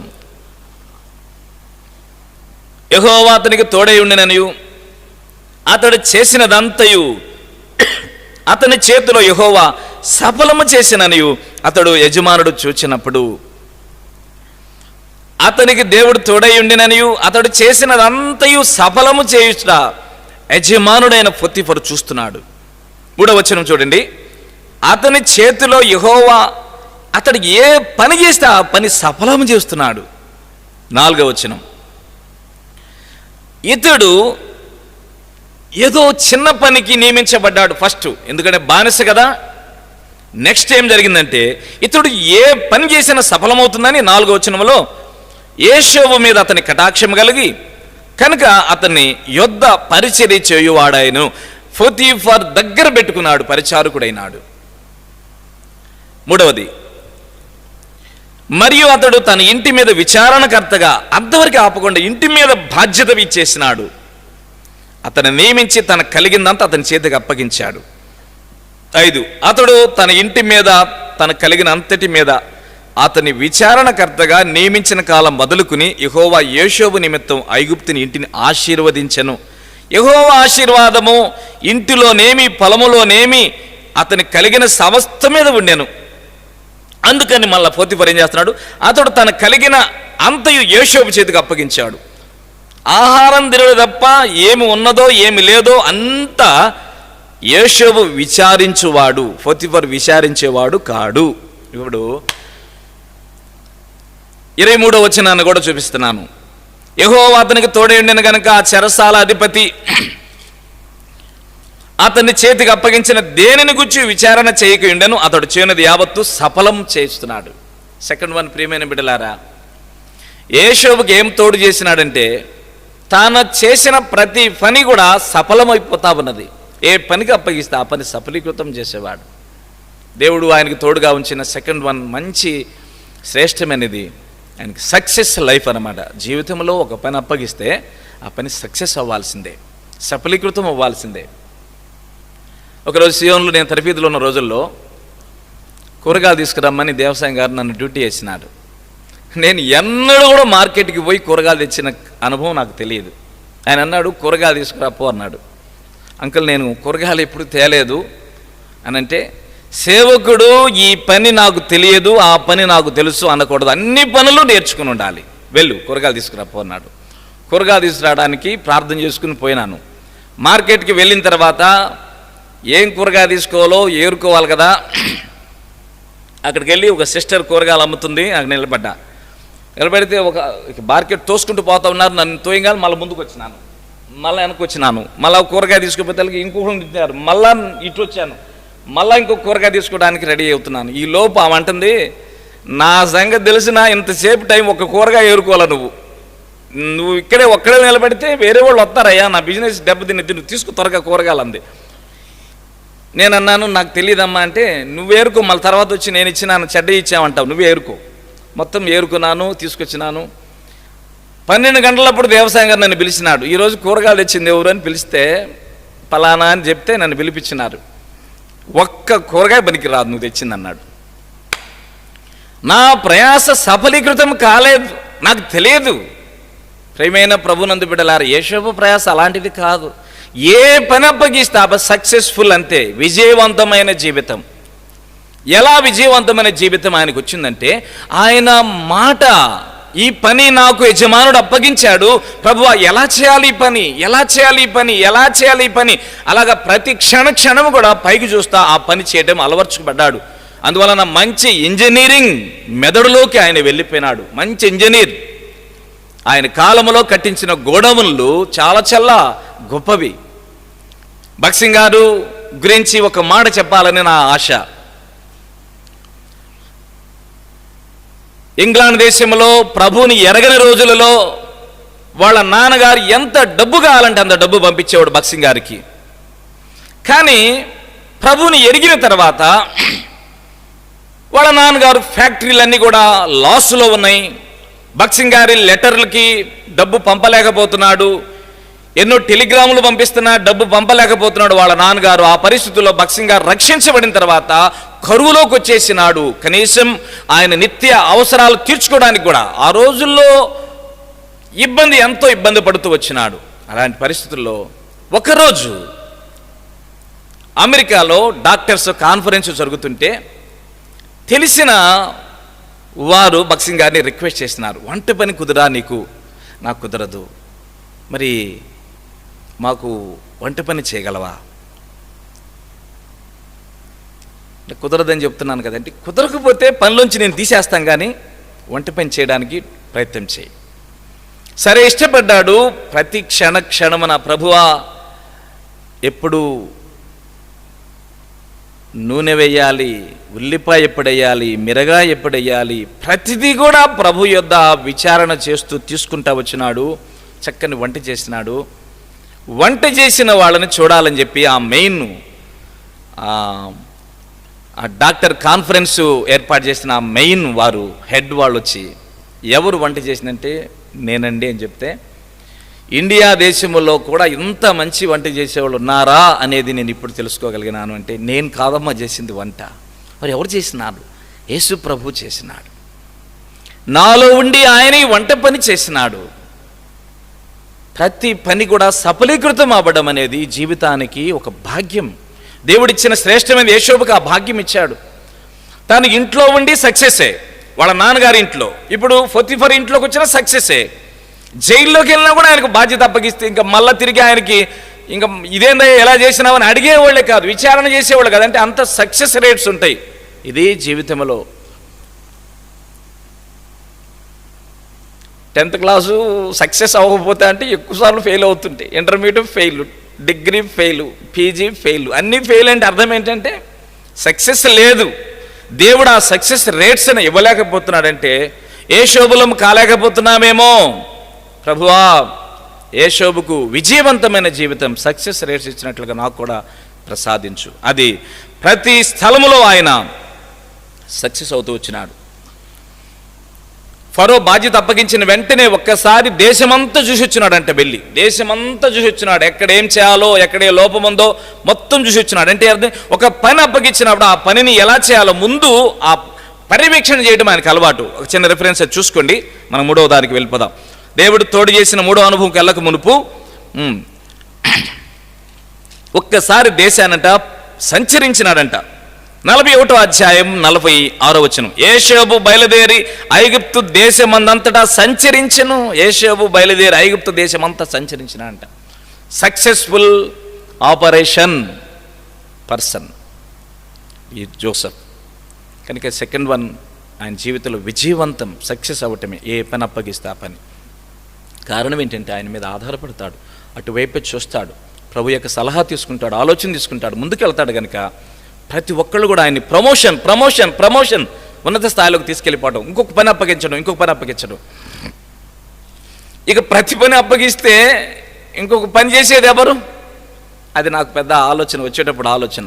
అన్ని పనులు ఆయన చేస్తే ఆయనకి ఆరోగ్యం, ఎన్ని బాధ్యతలు, అప్పుడు బాధ్యతలని ఆయనకి ఎందుకు అప్పగిస్తున్నారంటే ఆయన పనులు సఫలమైపోతున్నాయి. థర్డ్ వన్ చూద్దాం. 3వది దేవుడు ఆయనకు తోడు చేసినది. యాడింగ్. ఏం తోడు చేసినాడో పరిశుద్ధ గ్రంథమైన బైబిల్ నుంచి ఆదికాండం 39వ అధ్యాయము 4వ వచనం. యేషోబు మీద అతని కటాక్షము కలిగిన గనుక అతని యొద్ద పరిచర్య చేయువాడాయను. అనగా శ్రేష్టమైన 3వ బాధ్యత అప్పగించడం జరిగింది. ఏమిటి ఆ బాధ్యత అంటే మంచి పరిచారకుడు. ఏంటి పరిచర్య? ఏ పరిచర్య దేవుడు ఆయన చేతికి ఇచ్చాడు? కనుక సక్సెస్ఫుల్ రేట్స్ కలిగిన వాడే కాదు, దేవుణ్ణి తోడు కలిగిన వాడే కాదు, 3వది మంచి పరిచారకుడు, ఉపపరిచారకుడు. చూడండి, ఆదికాండము 37వ అధ్యాయములో, ఆదికాండం 37వ అధ్యాయము 14వ వచనం. అప్పుడు అతడు, నీవు వెళ్ళి, అంటే యేషోబుకి వాళ్ళ సొంత నాన్నగారు యాకోబు గారు చెప్తున్నాడు, నీవు వెళ్ళి నీ సహోదరుల క్షేమమును మందక్షేమమును తెలుసుకుని నాకు వర్తమానం తెమ్మని అతనితో చెప్పి, అప్పుడు హెబ్రోను లోయలో నుండి అతన్ని పంపాను. అతడు షెకెముకు వచ్చాను, అన్నలకి ఆహారం తీసుకుని వెళ్ళాడు. సొంత అన్నలకి భోజనం తీసుకుని వెళ్ళాడు. మందలు కాస్తున్నారు కదా అన్నలు, భోజనం తీసుకుని వెళితే అతడు షెకెముకు వచ్చాడు. 15వ వచనం, అతడు పొలంలో ఇటు అటు తిరుగుచుండగా అక్కడ కనపడలేదు అన్నలు. అయ్యా మా అన్నలు ఇక్కడ ఉండాలి, వాళ్ళు ఎటు వెళ్ళారు అంటే వాళ్ళు ఇదిగో దోతానుకు వెళుతూ నేను విన్నాను. అరే దోతానుకు పదండ్రా అని చెప్పుకోవడం విన్నాము అనగానే అక్కడి నుంచి 80 కిలోమీటర్లు ఇప్పటికి ప్రయాణం చేశాడు. హెబ్రోను లోయలో నుండి ఆ యొక్క అరణ్య ప్రాంతమైన హెబ్రోను లోయలో నుండి షెకెములో మంద మేపుచున్నారు కదా, షెకెముకి 80 కిలోమీటర్స్, 80 నుంచి దోతానికి 20 కిలోమీటర్స్, టోటల్గా 100 కిలోమీటర్స్ ప్రయాణం చేసి అన్నం తీసుకుని వెళ్ళి వాళ్ళని సంతోషంగా అన్నయ్య నాన్నగారు పంపించారు, భోజనం తీసుకొచ్చినాను, రండి రండి అని అంటుంటే వాళ్ళేమంటున్నారు తెలిసిన, వీడు కలలుగానే ఉంటూ తండ్రితో మన సంబంధాలని తెంచుతున్నాడు, వీడు ఒంటరిగా వచ్చాడు, వీడిని ఇప్పుడు చంపేస్తే ఇబ్బంది లేకుండా పోయిద్దని చెప్పి వాళ్ళు ఆలోచన చేస్తున్నారు. దురాలోచన చేసే వారికి ఆహారం తీసుకుని పోయే స్థాయిలోకి వెళ్ళిపోయినాడు. సరే ఇప్పుడు తండ్రి పంపిస్తే అన్నం తీసుకెళ్తున్నాడు. ఆదికాండం 39వ అధ్యాయం పొతిఫర్ ఇంట్లోకి వచ్చే ఆయన పరిచర్య ఏంటో చూడండి. పొతిఫర్ ఇంట్లో ఆయన పరిచర్య ఏంటో చూడండి. 6వ వచనం 39:6, తనకు కలిగిందంతయో యోసేపు చేతికి అప్పగించి తాను ఆహారం తినుడు తప్ప తనకేమి ఉన్నదో ఏమి లేదో విచారించువాడు కాడు. అంటే పొతిఫర్ ఇంటికి కూడా భోజనం పెట్టే స్థాయిలోకి వచ్చాడు. తండ్రి ఇంట్లో అన్నం పెట్టే బాధ్యత ఉంది, పొతిఫర్ ఇంట్లో అన్నం పెట్టే బాధ్యత ఉంది. చెరసాల దగ్గరికి వెళ్దాం. 39వ అధ్యాయము 22వ వచనం, చెరసాల అధిపతి ఆ చెరసాల ఉన్న ఖైదీలందరికీ లేకపోతే ఖైదీలందరినీ యోసేపు చేతికి అప్పగించను. వారు అక్కడ ఏం చేసిరో అదంతయు అతడే చేయించువాడు. వాళ్ళు చిన్న పని చేయించాలన్నా ఖైదీల చేత, పెద్ద పని చేయించాలన్నా, వాళ్ళకి టయానికి అన్నం పెట్టాలన్నా, వాళ్ళతో ఏ పని చేయించాలన్నా ప్రతిదీ యోసేపు అజమాయిషీలో ఉండిపోయేది. అంటే ఇప్పుడు యోసేపు కనాను దేశంలో తండ్రి ఇంటి వారికి అన్నం పెట్టే పరిచర్య, పొతిఫర్ ఇంట్లో భోజన బాధ్యతలు చూసుకునే పరిచర్య, A to Z, అందులో ఇదొక పరిచర్య. 3వది జైల్లో ఉన్న భోజనం పెట్టే పరిచర్య. 4వది ఆదికాండము 41వ అధ్యాయము 41 వచనం, మరియు ఫరో చూడుము ఐగుప్తు దేశం అంతటి మీద నిన్ను నియమించి ఉన్నాను అంతవరకు. తర్వాత 40వ వచనం, నీవు నా ఇంటికి అధికారివై ఉండవలను, నా ప్రజలందరూ నీకు విధేయులయ్యుందురు, సింహాసనం విషయంలో మాత్రమే నేను నీకంటే పైవాడనై ఉందును. కొంచెం పేజీ తిప్పండి. 45వ అధ్యాయం 7వ వచనం 8వ వచనం, కాబట్టి దేవుడే గాని మీరు నన్ను ఇక్కడికి పంపలేదు, ఆయన నన్ను ఫరోకు తండ్రిగాను ఆయన ఇంటి వారికి అందరికీ ప్రభువుగాను ఐగుప్తు దేశం అంతటికి ఏలికగాను. 4th వన్, ఐగుప్తు దేశంలో ఫరో ఇంటికి కూడా అన్నం పెట్టే బాధ్యత అప్పగించబడింది. ఫరో ఇంట్లో కూడా అన్నం పెట్టే పరిచయం దొరికింది. 5వది ఆదికాండము ఐగుప్తు దేశంలో ఉన్న వారందరికీ కూడా ఆహారము పెట్టినాడు.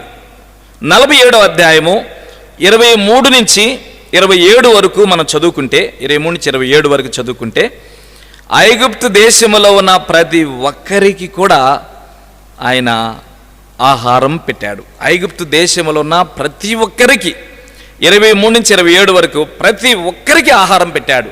ఎట్లా అంటే ఆ మొదట పండే 7 సంవత్సరాల పంటను 1/5 అంటే 5వ భాగమును నిల్వ చేయడం జరిగింది. అది ఆ కరువు టైంలో అందరికీ కూడా పంచుతాం జరిగింది. అంటే దీనిని బట్టి ఆ దేశంలో, ఐగుప్తు దేశంలో ప్రతి ఒక్కరికి ఆహారం పెట్టే పరిచర్యలో సక్సెస్ అయినాడు. దేవుడు ఆశీర్వదించినాడు. ఐగుప్తు దేశం అందరికీ అన్నం పెట్టాడు. అది 5వది. 6వది ఇప్పుడు మనం చదువుతూ వచ్చినామే, కానాను దేశంలో ఉన్న వాళ్ళందరికీ అన్నం పెట్టాడు. కానాను దేశంలో అంటే వాళ్ళ యొక్క ఇజ్రాయేలు జాతి యావత్తు కూడా భోజనం పెట్టాడు. తండ్రికి, తండ్రి ఇంటి వారికి, అన్నలకు, వదనలకు అందరికీ కూడా అన్నం పెట్టాడు. ఆదికాండము 41 45వ అధ్యాయము 6వ వచనం. 45:6. 2 సంవత్సరాల నుంచి కరువు దేశములో ఉన్నది, సేద్యమైన కోత అని లేని సంవత్సరాలు ఇంకా 5 వచ్చును. మిమ్మల్ని ఆశ్చర్యంగా రక్షించి దేశములో శేషముగా నిలుపుటకు, ప్రాణంతో మిమ్మల్ని కాపాడుటకు దయచేసి రండి బయలుదేరి అని చెప్పి మిమ్మలను ప్రాణంతో నిలబటానికే నన్ను దేవుడు ఇక్కడికి పంపించాడు. కరువు సంవత్సరాలు ఇంకా 5 ఉన్నాయి, ఇప్పటికి 2 అయిపోయినాయి. రండి అంటే కానాను దేశం ప్రజల సాక్ష్యాన్ని ఈరోజు ఉండగలిగిందంటే ఆ రోజు యోషోబు అన్నం పెట్టబట్టి. అంటే కానాను దేశములో నుంచి తండ్రిని 70 మంది వచ్చారు, అంటే అందరికీ అన్నం పెట్టాడు. 70 మందికి అన్నం పెట్టడం అంటే ఆ రోజు కానానీ దేశం నుంచి వచ్చిన వాళ్ళే దేశం. వాళ్ళు పెరిగి పెరిగి పెరిగి పెరిగి లక్షల కోట్లు అయిపోయినారు. అంటే ఆ రోజు వాళ్ళకి అన్నం పెట్టాడు. ఇప్పటికి 6. 7వది ఎంతమందికి అన్నం పెట్టినాడు అనే సంగతి 7వ సంగతి మనం చూస్తుంటున్నాం. పరిశుద్ధ గ్రంథమైన బైబిల్ నుంచి ఆదికాండము 41వ అధ్యాయము, ఆదికాండం 41వ అధ్యాయము 57వ వచనం.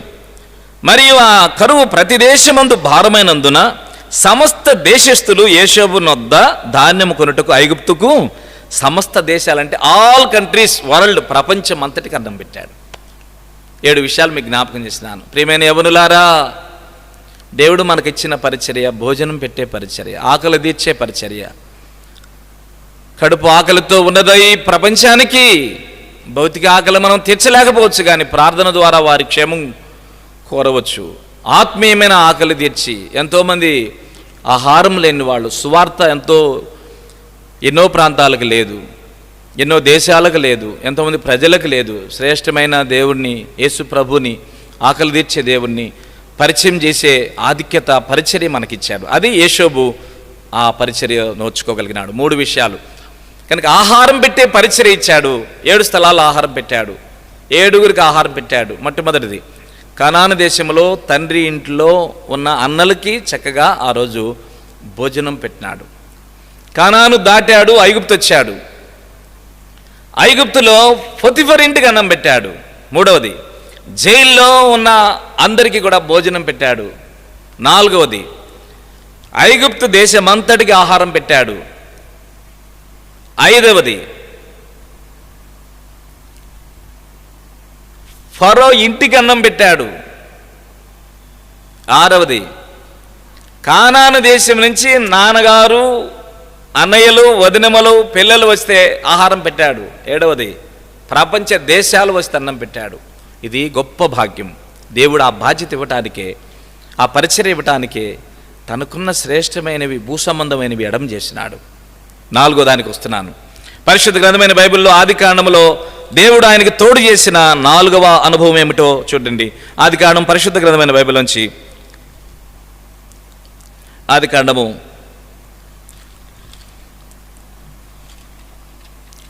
41వ అధ్యాయము 52వ వచనం, 51, 52 కూడా చదవచ్చు. అప్పుడు యోషోబు, దేవుడు నా సమస్త బాధను నా తండ్రి ఇంటి వారందరినీ నేను మర్చిపోయినట్లు చేశాను చెప్పి తన జ్యేష్ఠ కుమారునికి మనష్షే అని పేరు పెట్టాను. తర్వాత అతడు నాకు బాధ కలిగిన దేశమందు దేవుడు నన్ను అభివృద్ధి పొందించనని చెప్పి ఎఫ్రాయిము అని చెప్పిన. కింద రాయబడింది 2వానికి ఎఫ్రాయిం అంటే కింద అభివృద్ధి లేక ఫలం. అంటే దేవుడు అభివృద్ధిని తోడు చేసినాడు, బహుగా అభివృద్ధి పరిచినాడు. ఆరంభంలో బానిస, ఆ తర్వాత ఆరంభంలో బానిస. అన్నలకి చెప్పాలంటే ఆరంభంలో కనాను దేశంలో అన్నం తీసుకెళ్లే పరిచర్య. నెక్స్ట్ పొతిఫర్ ఇంట్లో బానిసగా ఉన్నవాడు ఐగుప్తు దేశంలో. ఆ బానిస పొతిఫర్ దగ్గర పరిచారకుడైనాడు. పొతిఫర్ దగ్గర పరిచారకుడు పొతిఫర్ ఇంటికే అధిపతి అయినాడు. పొతిఫర్ ఇంటికి అధిపతి చెరసాలకే అధిపతి అయిపోయినాడు.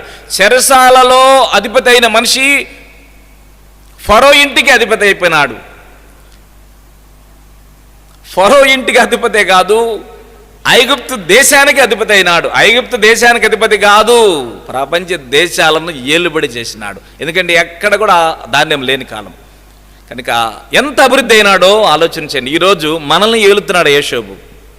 ఈ అనుభవాలు కలిగి ఉన్నాను. ప్రియమైన యవనులారా, మీరు కూడా అలా ఉన్నారా?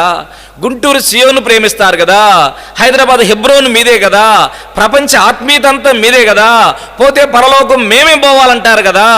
ఎంత ఆత్మీయత! నాలాంటి ఆత్మీయత, నాలాగా ప్రపంచ దేశాలను ఏలుబడి చేయగలుగుతున్నారా? ఇప్పుడు నేను నిన్ను కూడా ఏలుతున్నాను, నా మాటలను వినగలుగుతున్నావు, నా సాక్ష్యం వినగలుగుతున్నావు. ఈ అనుభవం నీకు కూడా ఉన్నదా? ఈరోజు మనల్ని కూడా ఏలుబడి చేసి ఒక అధికారిగా అయిపోయినాడు. ఎంత అభివృద్ధిలోకి వెళ్ళిపోయాడు చూడండి, ఎంత ఇంక్రీజ్ అయిపోయినాడు. కనుక ఆయనకి భౌతిక సంబంధమైన ఎడం చేసింది ఆత్మ సంబంధం ఇవ్వటానికి. ఇంకా చివరిది 5వ చూడబోతున్నాం. అభివృద్ధిలోకి దేవుడు తీసుకెళ్తాడు. ఎప్పుడు అభివృద్ధి అవుతాం మనము? మన బాధలు, మన కష్టాలు మర్చిపోవాలి. కనుక మనల్ని హెచ్చరిక చేయడానికి ఎంతోమందిని వాడుకుంటాడు. కొన్నిసార్లు ఆ హెచ్చరికలు మనల్ని కృంగదీసినట్టుంటాయి. కనుక ఏ హెచ్చరికైనా తల్లి ద్వారా వచ్చినా, తండ్రి ద్వారా వచ్చినా, అన్నల ద్వారా వచ్చినా, తమ్ముళ్ళ ద్వారా వచ్చినా కృంగిపోవద్దు. అవి నీకు బాధ కలిగే మాటలు కావచ్చు. అమ్మ దూరం అవటం ఆయనకి ఎంత బాధ, నాన్న దూరం అవటం ఎంత బాధ, అన్నలు దూరమైనారు, తమ్ముడు దూరమైనాడు, వదినలు పిల్లలు దూరమైనారు. ఐగుప్తు దేశం వస్తేనే అంటరానితనం. యోసేపు ప్రధానమంత్రి అయినా కానీ కలిసి అన్నం తినరు ఐగుప్తీయులు. యోసేపు ప్రధానమంత్రి అయినా ఐగుప్తులు కలిసి అన్నం తినరు. అన్నలు వచ్చినప్పుడు అదే చేసినాడు. అన్నలకు ఒక పక్కన అన్నం పెట్టాడు, తను ఒక పక్కన అన్నలతో పాటు కూర్చున్నాడు. ఐగుప్తులకి వేరుగా అన్నం వడ్డించాడు. అంటరానితనముతో ఐగుప్తు దేశంలో మసులుతూ కూడా, బాధపడుతూ కూడా బయటకు పొక్కకుండా పొసక్కుండా బతికినాడు. బాధలన్నీ మర్చిపోయిన వారు అభివృద్ధిలోకి వస్తారు, విస్తారముగా అభివృద్ధి అవుతారు. మీరు బహుగా ఫలించాలని చెప్పి ప్రభువు కొన్ని ఫలములు, అంటే ఫలించడానికి అడ్డుగా ఉన్నాయని కట్ చేస్తుంటాడు. అలాగే యోసేపు జీవితంలో కట్ చేసినాడు చాలా. కారణం ఏంటంటే అభివృద్ధిలోకి వెళ్ళాలి, విస్తారముగా ఫలించినాడు. యోసేపు ఈనాడు ప్రపంచం ఆత్మీయ లోకాన్ని ఏలుతున్నాడు, భౌతిక లోకాన్ని కూడా ఏలుతున్నాడు. కనుక లోకాన్ని ఏలుతున్నాడు, పరలోకాన్ని కూడా, ఆత్మీయ లోకాన్ని కూడా, సంఘాన్ని కూడా ఏలుతున్నాడు. ఇంకా చివరిది 5వది, పరిశుద్ధ గ్రంథమైన బైబిల్లోంచి ఆదికాండము అంత ఉన్నత స్థాయిలో ఎంత తగ్గించుకున్నాడో, ఎన్ని బాధలు అనుభవించాడో. అందుకని ఫస్ట్ వానికి మనష్షే అని పేరు పెట్టుకున్నాడు. నా బాధలన్నీ మర్చిపోయినాను. రెండవ వానికి ఎఫ్రాయిం, నేను ఎక్కడ బాధలు పడ్డానో అదే స్థలంలో నేను అభివృద్ధి అయినాను. దేవసాయం గారు ఇక్కడ ఒక సేవకుని ఎంతో అవమానపరచబడ్డాడు ఇదే సియోన్లో. నేను విన్నాను. ఆ సేవకుని భుజమే చేసాడు. అన్నాడు, ఏ స్థలములో నువ్వు అవమానపరచబడ్డావో అదే స్థలములో ఘనపరచబడతావు. ఇది దేవుని మాట, నా మాట, ఆనందంగా వెళ్ళిపో అని చెప్పినాడు. ఏ స్థలములో అవమానపరచబడతామో అదే స్థలములో ఆనందం అనుభవిస్తాం. అది నా మాట, దేవుడు మాట. నువ్వు ఆనందంగా వెళ్ళిపోయి సేవ చేసుకో అని చెప్పాడు. ఇప్పుడు సేవ చేసుకుంటున్నాడు. ఎంతో చక్కగా ఆనందంగా ఆయన భార్య పిల్లలతో చక్కగా సేవ చేసుకుంటున్నాడు. యోసేపు ఏ స్థలంలో అవమానపరచబడ్డాడు అదే స్థలంలో అభివృద్ధిలోకి వచ్చాడు. అందరు సలామండి సలామండి సలామండి అని శాశ్వతమైన గౌరవాన్ని తిరిగి ఎవరు కూడా తీసివేలేంత గౌరవాన్ని ఇచ్చినాడు. అంత అభివృద్ధిలోకి తీసుకెళ్ళిపోయినాడు. నీకు కూడా అదే జరిగిద్ది. ఓర్చుకో, బాధలు భరించుకో, అవమానాలు ఓర్చుకో. అవి ఇంట్లోంచి రాని, సంఘంలోంచి రాని, ఎక్కడి నుంచి వచ్చినా సరే అవి నీ అభివృద్ధి కోసమే వస్తాయి. దేవుడు అనుమతిస్తాడు. భక్సింగ్ గారు ఒకసారి తిమోతి గారితో చెప్తా బొంబాయిలో కారులో పోతా ఉంటే తిమోతి అంకుల్ పక్కన కూర్చున్నాడంట. తిమోతి, ఇదే బొంబాయి వీధులలో నేను టీ తాగడానికి కూడా డబ్బు లేకుండా నేను వేదన అనుభవించాను, వీధులలో తిరిగినాను, సువార్త ప్రకటించినాను.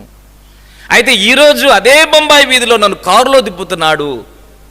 ఆ వేదన నాకు లేకపోతే, ఆ రోజు నేను కాలితో నడుస్తూ కన్నీళ్లతో నేను సాగిపోకపోతే ఈరోజు కారులో వెళ్ళే ఆధిక్యత నాకు వచ్చేది కాదు. నీ జీవితం కూడా అలాగ అభివృద్ధిలోకి తీసుకుని వస్తాడు. చివరిది ఆదికాండము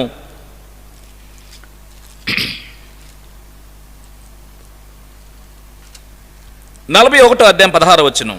యోసేపు, అది నా వలన కాదు. ఫరో దగ్గరికి తీసుకొచ్చినారు. కలల భావం చెప్తావంట కదా అంటే యోసేపు ఏమంటున్నాడు? నీవు కలల భావం చెప్తావంట కదయ్యా అంటే ఏమంటున్నాడు యోసేపు? అది నా వలన కాదు, దేవుడే ఫరోకు క్షేమకరమైన ఉత్తరం ఇచ్చును. నిజంగా క్షేమకరమైన జవాబు ఇచ్చేది నేను కాదు, క్షేమకరమైన మాటలు చెప్పేది నేను కాదు, క్షేమకరమైన ఆలోచన ఇచ్చేది నేను కాదు, క్షేమకరమైన ప్రవర్తనను ఇవ్వగలిగేది నేను కాదు, నా ప్రభువే, దేవుడే. నిజంగా దేవుడే క్షేమాన్ని ఇవ్వగలడు, నేను కాదు అని చెప్పి తగ్గింపు జీవితాన్ని జ్ఞాపకం చేస్తున్నది. వాడు కలల భావం చెప్పగలిగాడు అంటాడు, క్షేమం చెప్పేది నేను కాదు. ఇంకొక మాట చూద్దాం. ప్రధానమంత్రి అయినాడు. ప్రధానమంత్రి అయిన తర్వాత అన్నలందరూ వచ్చినారు కదా, అన్నయ్య మరి నువ్వు ప్రధానమంత్రివిగా ఉన్నావు, మనమేమో ఆరంభం నుంచి పశువులు కాసుకునే వాళ్ళము, గొర్రెల కాపర్లు అంటేనేమో ఐగుప్తులకేమో హేయులు కదా, మరి ఫరో అడుగుతాడు మీ వృత్తి ఏంటి అని అడిగితే ఏం చెప్పాలి? ఏం చెప్పాలి? మన వంశపారం నుంచి ఇంజనీర్లు డాక్టర్లు అని చెప్పాలా? ఏం చెప్పాలి? ఏం చెప్పాడు యోసేపు? అయ్యా గొర్రెల కాపర్లు, చూడండి 33 వచ్చును, గొర్రెల కాపరైన ప్రతివాడు ఐగుప్తులకు హేయుడు కదా, ఫరో మిమ్మల్ని పిలిపించి మీ వృత్తి ఏమిటని అడిగితే ఏం చెప్పామనంటే, అప్పుడు ఏం చెప్పాడు యోసేపు? మీరు గోషెను దేశమందు కాపురం ఉండినట్లు మా చిన్నతరం నుంచి ఇది వరకు నీ దాసులమైన మేము ఓం ఓం ఓం ప్రథమ నుంచి మేమును మా పూర్వీకులను ఏం కలిగిన వాళ్ళము? పశువులు గలవారము అని ఉత్తరమియ్యుడి. పశువులు కలిగిన వాళ్ళం. వాళ్ళు ఇష్టపడినా ఇష్టపడకపోయినా మన వృత్తి పశువులు కలిగిన వాళ్ళం, పశువుల కాపర్లం మనం. అదే మాట చెప్పండి ఫరోకి. అప్పుడు పశువులకు తగిన ప్లేస్ మనకిస్తాడు. ఆయన ప్రధానమంత్రి అయినా తగ్గింపు పోలేదు, తగ్గింపును తోడు చేసినాడు. 5వది. ఈ మాటతో నేను ఈ మీటింగ్ను ముగిస్తున్నాను. ప్రియమైన బిడ్డలారా, అంత ఉన్నత స్థాయికి వెళ్ళినా ఫరోకు, ఇంకొకరికైనా, లేకపోతే పొతిఫరికైనా, నాన్నకైనా, అన్నలకైనా, ఎవరికైనా, సంఘాలకైనా, సేవకులకైనా, విశ్వాసులకైనా క్షేమకరమైన సమాచారం చెప్పేది నేను కాదు, ప్రభువే. తర్వాత క్షేమకరమైన విషయాలు చెప్పేది. తర్వాత మనం పశువులు కాసేవాళ్ళమా, ఇంకేం చెప్పొద్దు. మన స్థితి అదే. ఆ స్థితిలో ఉండబట్టే మనల్ని పైకి తీసుకొచ్చాడు. తగ్గించుకునే బిడ్డలు హెచ్చించబడతారు. కనుక 5వది తగ్గింపును యాడ్ చేసినాడు, 5 దూరం చేసినాడు, 5 కలిపాడు. ఏ కాలములు అంటే బైబిల్ లేని కాలములో, సంఘం లేని కాలములో, సేవకులు లేని కాలములో, విశ్వాసం లేని కాలములో, ఎనీ మీటింగ్స్ లేని కాలములో. ప్రియమైన యవనులారా, 5 దూరం చేశాడు, 5 కలిపాడే. ఈరోజు గ్రంథం ఉన్నది, సంఘం ఉన్నది, సేవకులు ఉన్నారు, విశ్వాసులు ఉన్నారు, మీటింగ్స్ ఉన్నాయి. ఈ 5 కలపబడుతున్నాయా? దేవుడు తోడు కాగలుగుతున్నాడా? 2వది సక్సెస్ఫుల్ జీవితం, విజయవంతమైన జీవితం మనకు తోడుగా ఉన్నదా? 3వది శ్రేష్టమైన పరిచర్య అప్పగించబడుతున్నదా చేతికి? భోజనం పెట్టే పరిచర్య నీకు దక్కుతున్నదా? ఈ పరిచర్య ఎన్ని విధములైన సేవ నోచబడుతున్న టైంలో పరిచారకులుగా దేవునింటి పరిచర్య చేసే భాగ్యం. 4వది అభివృద్ధిలోకి తీసుకెళ్ళాడు. ఎన్ని అవమానాలు అనుభవించాడు, అదే ప్లేస్లో ఉన్నత స్థాయిలోకి వచ్చేసినాడు.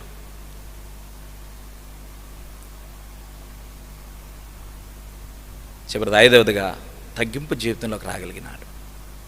చివరికి తగ్గింపు తోడుగా ఉంచినాడు. తగ్గించుకో, బహుగా దేవుడు ఇచ్చేస్తాడు. అవి తోడు చేసినాడు. దేవుడట్లు ఈ పరిచర్యల ద్వారా, ఈ భాగ్యం ద్వారా నాయన ఆయనకి ఏమీ లేని కాలంలో అంత శ్రేష్టమైన బిడ్డను చేసినట్లుగా నాకు ఇన్ని ఉన్నాయి, నేను ఆ శ్రేష్టమైన బిడ్డను కాలేకపోతున్నాను. నన్ను తయారు చేయి, నన్ను తయారు చేయి, నాకు సహాయపడు, మీ కృప నాకు ఇవ్వు.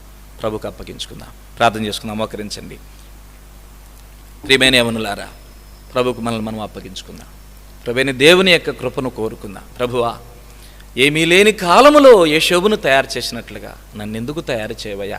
ఈనాడు నాకు అన్ని ఆధ్యాత్మిక సమృద్ధిని గ్రంథం ఇచ్చావు, సంఘం ఉంది, సేవకులు ఉన్నారు, విశ్వాసులు ఉన్నారు, సకల విధములైన మీటింగ్స్. కరోనా కాలమైనా ఎంత దేవుని వాక్య సమృద్ధిని దేవుడు సంఘము ద్వారా, దేవుని సేవకుల ద్వారా మనకు అనుగ్రహిస్తుంటున్నాడు. నాకు ఆ భాగ్యము యోసేపుకి ఇచ్చిన భాగ్యము అప్పగించుకో ప్రభుకి. తప్పక నేను దీవిస్తాడు. మనం 2 వచనాలు చదివినాం. తండ్రి దీవెనలు, సేవకుల ద్వారా దీవెనలు. ఈ 2 వచనాలు యోసేపు జీవితం ఎందుకు నెరవేరినాయంటే ఇందుకే నెరవేరినాయి. నీకు కూడా నెరవేరాలంటే ప్రభుకు అప్పగించుకుందాం. ప్రార్థన.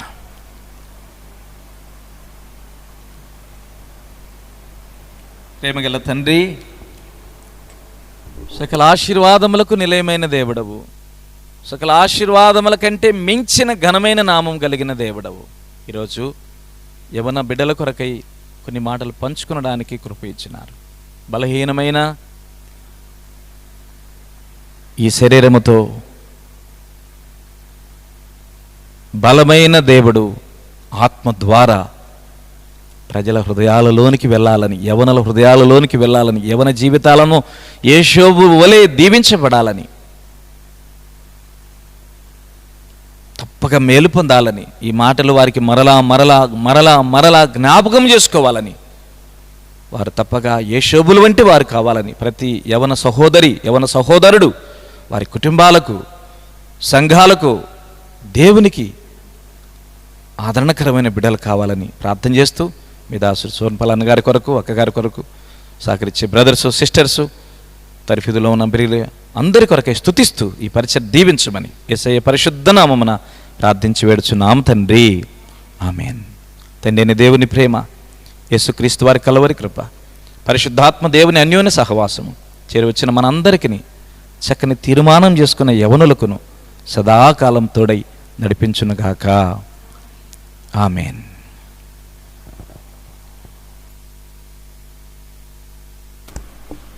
అందరికీ ప్రైజ్ ది లార్డ్.